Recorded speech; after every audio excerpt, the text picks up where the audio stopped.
Hi friends, welcome to மல்லி promo. இன்னைக்கு நம்ம மல்லி சீரியலில் என்ன விறுவிறுப்பான விஷயம் அப்படின்னு பார்த்தீங்கன்னா, 50 லட்சத்தை திருடினது ரகு தான் அப்படின்ற மாதிரி தெரிய வந்ததுமே போலீஸ் இப்போ ரகுவை கைது பண்ணி கூட்டு போகுது. அங்கே ஒரு பக்கம் கைது பண்ணி கூட்டு போகிறாங்க, இங்கே ஒரு கதிரேசன் ஒரு பக்கம் அவனை நான் கொல்லாமல் விட மாட்டேன் அப்படின்ற மாதிரி திட்டம்லாம் போட்டுட்டாரு. இதுக்கிடையில் சுடர் ஒரு பிளான் பண்ணுறா. அது சக்ஸஸ் ஆகுதா இல்லையா, இல்லை எப்படி தான் ரகு கண்டுபிடிச்சாங்க அப்படின்னு சொல்லிட்டு தாங்க இந்த வீடியோவில் பார்க்க போகிறோம்.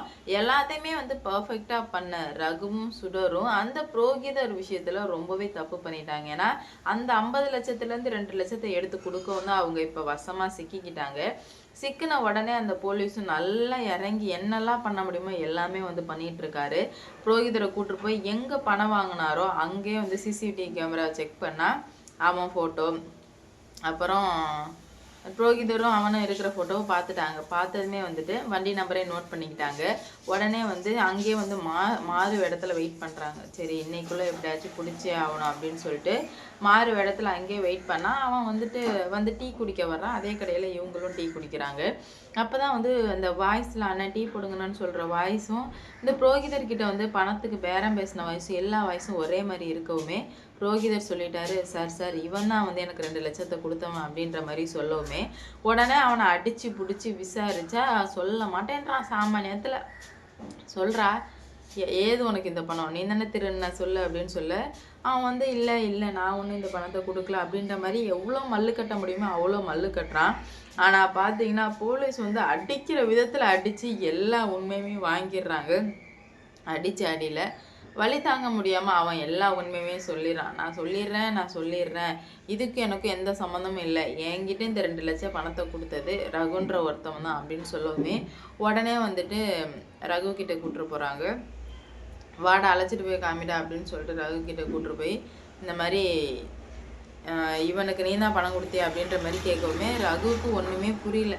என்னடா இது, இவன் எப்படி சிக்கனா அப்படின்னு சொல்லிட்டு பயத்திலே ரகு கிட்ட கேட்குறாரு, நீ தான் பணம் கொடுத்தியான்னு கேட்க ரகு இல்லைன்னு சொல்லவுமே இல்லை இவன் ஒன்றை தான் கை கட்டுறான், என்னடா இல்லைன்னு சொல்லவும் ரகுவையும் பிடிச்சி அடின்னு அடிக்கிறாங்க. ரகு என்ன பண்ணிடுறான், ஆமாம் நான் தான் அந்த வீட்டிலேருந்து திருடினேன், ஏன்னா இப்போ சுடரை சொல்ல முடியாது இல்லையா, அதனால் நான் தான் அந்த வீட்டிலேருந்து திருடினேன் அப்படின்ற மாதிரி ஒத்துக்கவுமே உடனே இப்போ கையை பிடிச்சி இழுத்துட்டு போகிறாங்க. தரன்னு தெருறீட்டுக்கு இழுத்துட்டு போகிறாங்க. ஏன்னா கதிரேசன் பெரிய ஆள் இல்லையா, 50 லட்சம், 1 லட்சம் 2 லட்சம் இல்லை 50 லட்சத்தை திருடி, அதாவது இன்னைய நகை கணக்குக்கு பார்த்தா 50 பவுனு 50 சவரனை திருடின கணக்குக்கு இழுத்துட்டு போகிறாங்க. கதிரேசனுக்கு இந்த உண்மை தெரிய வரவுமே கதிரேசன் வீட்டில் கதறிட்டு கிடக்குறான். நிஷா ரேணுகா தெரிஞ்சிருச்சுமா, அந்த 50 லட்சம் பணத்தை யார் எடுத்தா எல்லா உண்மையுமே தெரிஞ்சிருச்சுமா, அவனை நான் கொல்லாமல் விட மாட்டேன்னு சொல்லவுமே சுடருக்கு பட்டப்பட்டான்னு தாங்க முடியல. யாருப்பா எடுத்தது, யார் எந்த நாய் அப்படின்ற மாதிரி கேட்க, ஒரு ரகுன்ற நாய் தாமா திருடி இருக்கு அப்படின்ற மாதிரி கேட்க, என்னது ரகு மாட்டிக்கிட்டானா, ஐயோ ரகு மாட்டினா நம்மளால் ஒன்றுமே சர்வைவே பண்ண முடியாதே, நம்மளால் வாழவே முடியாதே ரகு இல்லைனா அப்படின்ற மாதிரி அவன் நினச்சிக்கிறா. அப்போ தான் அவங்க அப்பா கிட்ட ஏன்ப்பா கொலையெல்லாம் பண்ணுறீங்க, அதான் போலீஸ் அரெஸ்ட் பண்ணிட்டு போகிறாங்களா, அப்புறம் என்னப்பா அப்படின்ற மாதிரி கேட்க, சேச்சே அப்படிலாம் விட்டு வைக்கக்கூடாதுமா, அப்படி விட்டு வச்சோன்னா கண்டிப்பாக முட்டாளாயிடுவோம் நம்ம, அப்படி என்றைக்குமே நம்ம விட்டு வைக்கக்கூடாது, இப்போ நம்ம போகிறோம் எல்லாத்தையுமே கேட்குறோம் அப்படின்ற மாதிரி சொல்லவுமே என்ன பண்ணுறது ஏது பண்ணுறதுன்னு சொல்லிட்டு சுத்தமாக புரியல. அவனை நான் கொல்லாமல் விட மாட்டேம்மா, கொன்னாதான் என் ஆத்மா சாந்தி அடையும் அப்படின்ற மாதிரி சொல்லவுமே இவங்களுக்கு என்ன பண்ணுறது ஏது பண்ணுறதுன்னு சொல்லிட்டு சுத்தமாக புரியல. என்னடா நடந்துட்டுருக்கு அப்படின்னு சொல்லிட்டு திக்கி திணறிட்டு இருக்காரு சுடர். ஐயோ இவங்கன்னு மாட்டி போலீஸ் ஸ்டேஷனில் போய் நம்ம தான் சொல்லிட்டா அவ்வளோதான், வேலை முடிஞ்சிடுமே, மொத்தமாக தலையை மூடிட வேண்டியதான் அப்படின்னு சொல்லிட்டு ரொம்ப குழப்பத்தில் இப்போ போகிறாங்க. ரகு இழுத்துட்டு போகிறது எல்லாத்தையுமே சுடர் பார்த்துட்டு மனசே கேட்கல. என்னானாலும்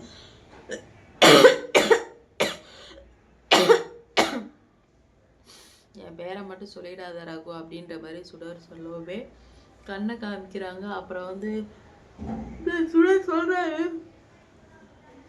கதிரேசன் உன்னை கொலை பண்ண பார்க்குறான், அதனால் ரொம்ப ஜாக்கிரதையாக இருந்துக்கோ அப்படின்ற மாதிரி சொல்லவுமே சுத்தமாக புரியல. சுடருக்கு ரகு அந்த கோலத்தில் பார்க்கவுமே அழுகையே வந்துடுச்சு. ஏன்னா இவ்வளோ நாள் இவ வந்து எல்லாத்தையும் சமாளிச்சு இருக்கிறா அப்படின்னா அதுக்கு எல்லாத்துக்கும் காரணம் ரகு தான். ஏன்னா ரகு தான் வெளியே இருந்து எல்லா வேலையும் பார்த்தது.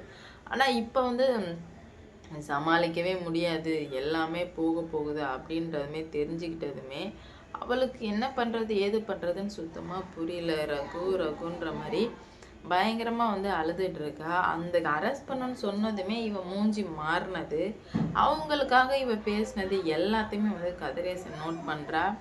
நிச்சயம் அவங்க அக்கா ஏமா வந்து இவ்வளோ பதற்றமாக இருக்கா, அவங்க அக்கா எதுக்காக இவ்வளோ இதாக இருக்கா அப்படின்ற மாதிரி கேட்குறாங்க. ஆனால் வந்து அவங்களுக்கு இல்லைப்பா அதெல்லாம் இல்லை, இதுக்கெல்லாம் புதுசு இல்லைப்பா நம்ம அக்காவுக்கு, அதனால தான் வந்து அவளுக்கு ஒரு மாதிரியாக இருக்கும் அப்படின்ற மாதிரி சொல்லவுமே எனக்கு ஏதோ தப்பாக தெரியுமா அப்படின்ற மாதிரி அவர் சொல்லிடுறாரு. அப்போல்லாம் கண்டிப்பாக இருக்காதுப்பா, நீங்கள் எதுவும் கவலைப்பட்டுக்காதீங்க, இதுக்கு மேலே வந்து நம்ம பார்க்கலாம் என்ன தான் நடக்குது அப்படின்னு சொல்லிட்டு நம்ம பார்க்கலாம்ப்பா அப்படின்ற மாதிரி சொல்கிறாங்க. அதுதாம்மா பண்ணி ஆகணும், ஆனால் எனக்கு என்ன பண்ணுறது ஏது பண்ணுறதுன்னு எனக்கு சுத்தமாக புரியலம்மா அப்படின்ற மாதிரி சொல்கிறாங்க. கவலையே படாதீங்கப்பா, எல்லாமே வந்து பர்ஃபெக்டாக தான் வந்து நடக்க போகுது, நடக்கும். அதுக்கேற்ற மாதிரி தான் வந்து நம்மளும் எல்லாத்தையும் சரி பண்ணிக்கிறோம், அதனால் நீங்கள் கவலையே படாதீங்கப்பா அப்படின்ற மாதிரி சொல்கிறாங்க. என்ன நடக்க போகுது ஏது நடக்க போகுதுன்னு தெரியல, வெயிட் பண்ணி பார்த்தா தான் தெரியும்.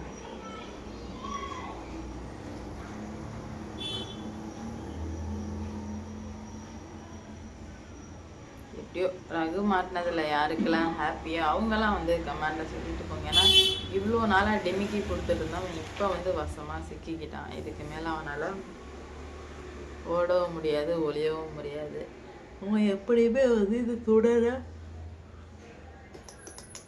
சொல்லதான் போகிறான். என்னதான் நடக்குது அப்படின்னு சொல்லிட்டு பார்ப்போங்க. கூடிய சீக்கிரம் எல்லாத்துக்குமே ஒரு பதில் வந்து கண்டிப்பாக கிடைக்கும். என்ன மாதிரி கொண்டு போகிறாங்க அப்படின்னு சொல்லிட்டு பார்க்கலாம்.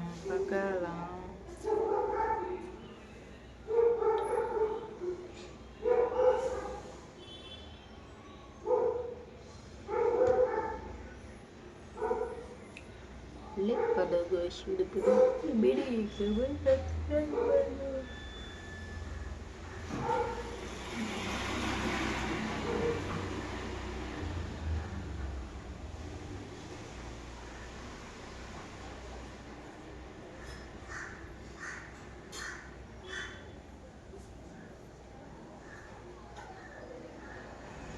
like